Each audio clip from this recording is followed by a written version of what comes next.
Lahan bekas aktivitas pertambangan seringkali menyisakan permasalahan yang kompleks bagi masyarakat di sekitarnya. Bekas lubang tambang, tumpukan material sisa, dan kerusakan ekosistem lingkungan menjadi tantangan tersendiri dalam pengelolaannya. Masalah-masalah ini tidak hanya berdampak pada kondisi alam, tetapi juga membawa konsekuensi sosial dan ekonomi yang nyata bagi warga sekitar. Dalam video ini, kita akan mengeksplorasi lebih dalam mengenai berbagai dampak yang ditimbulkan oleh lahan pasca tambang. Mulai dari kerusakan lingkungan, ancaman bagi kesehatan masyarakat, hingga kendala dalam pengembangan ekonomi lokal. Selain itu, video ini juga akan menyajikan contoh-contoh apa saja kerusakan pada lahan pasca tambang.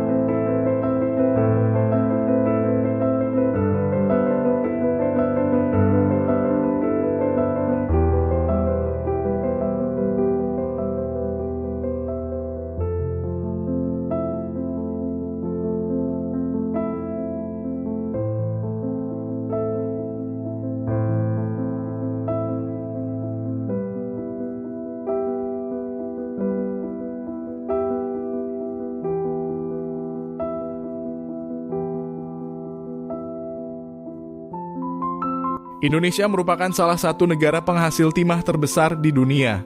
Pertambangan timah telah menjadi bagian penting dari sejarah ekonomi Indonesia selama bertahun-tahun. Namun di balik produksi timah yang menguntungkan, terdapat dampak negatif pada kondisi lahan pasca tambang. Mari kita simak video berikut ini untuk mengetahui apa saja kerusakan pada lahan pasca tambang. Pertama, kerusakan sifat fisik dan morfologi tanah. Aktivitas penambangan dapat menyebabkan kerusakan struktur dan agregasi tanah, sehingga tanah menjadi lebih padat, keras, dan kurang gembur. Erosi tanah, penurunan porositas dan permeabilitas, hilangnya horizon tanah, dan berkurangnya kesuburan tanah.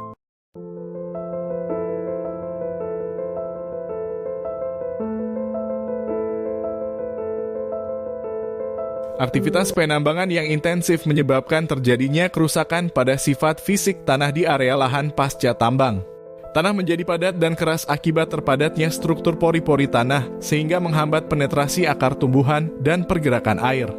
Selain itu, pemadatan juga mengakibatkan berkurangnya kemampuan tanah untuk menyerap dan menyimpan air, serta menurunkan aerasi dan oksigenasi di dalam tanah.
Kedua, selain kerusakan fisik, aktivitas penambangan juga menyebabkan degradasi pada sifat kimia tanah di area lahan pasca tambang.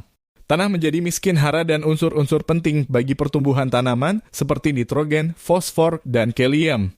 Hal ini dikarenakan terkikisnya lapisan topsoil yang subur akibat proses penggalian dan pemindahan material. Kondisi tanah yang miskin unsur hara akan sangat menghambat upaya reklamasi dan revegetasi lahan, sehingga diperlukan upaya perbaikan yang komprehensif untuk mengembalikan kesuburan tanah. Aktivitas penambangan dapat menyebabkan pencemaran dan kontaminasi tanah oleh bahan-bahan kimia seperti logam berat, asam tambang, dan senyawa beracun lainnya.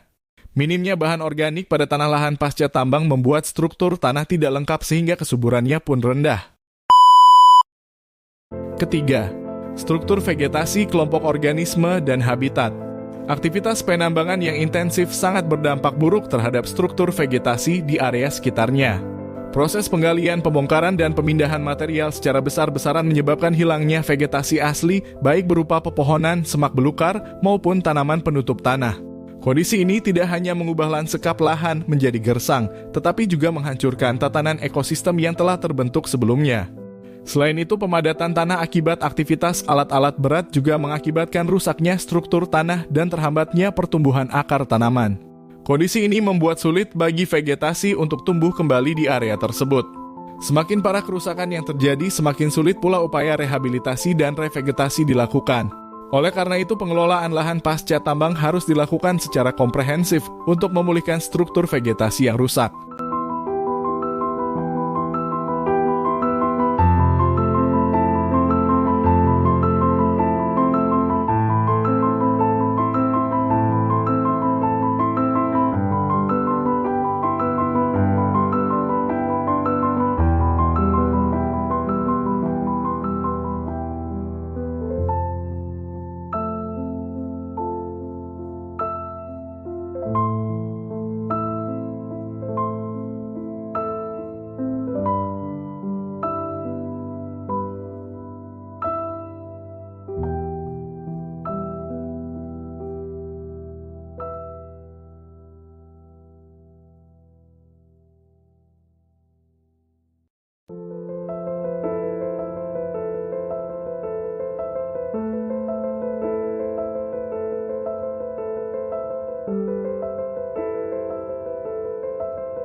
Lahan pasca tambang tidak hanya berdampak pada kondisi fisik dan kimia tanah, tetapi juga mengubah struktur dan komposisi komunitas organisme di dalamnya. Proses penambangan yang merusak vegetasi dan memadatkan tanah menyebabkan hilangnya habitat bagi berbagai makhluk hidup, baik di atas permukaan maupun di dalam tanah. Kelompok organisme yang biasanya ditemukan di lahan pasca tambang umumnya didominasi oleh spesies oportunistik dan toleran terhadap kondisi lingkungan yang terganggu. Organisme seperti rumput liar, serangga, dan mikroba dapat bertahan hidup, namun dengan keanekaragaman yang jauh lebih rendah dibandingkan kondisi alami. Sementara itu, spesies yang lebih sensitif seperti burung, mamalia, dan invertebrata tanah cenderung mengalami penurunan populasi atau bahkan hilang dari area tersebut. Oleh karena itu, upaya rehabilitasi lahan pasca tambang harus memperhatikan pemulihan habitat yang sesuai bagi komunitas organisme yang beragam.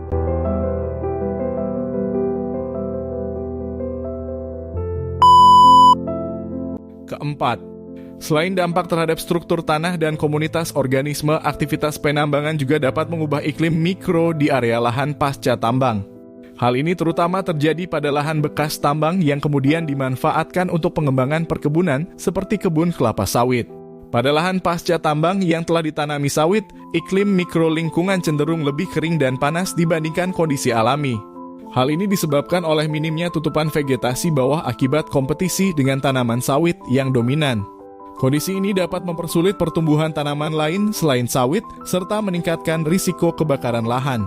Selain itu, sirkulasi udara dan kelembapan juga cenderung lebih rendah di dalam tegakan sawit yang rapat. Kelima, sosial ekonomi budaya masyarakat sekitar tambang. Secara ekonomi, kegiatan pertambangan memang dapat memberikan lapangan pekerjaan dan meningkatkan pendapatan masyarakat. Namun, ketika aktivitas tersebut berakhir, sumber mata pencaharian utama juga ikut hilang. Kondisi ini memaksa masyarakat untuk beradaptasi dan mencari alternatif sumber penghasilan baru yang tidak jarang mengganggu tatanan budaya setempat. Pada daerah lahan pasca tambang ini, lahan sekitar dialih fungsikan menjadi perkebunan kelapa sawit.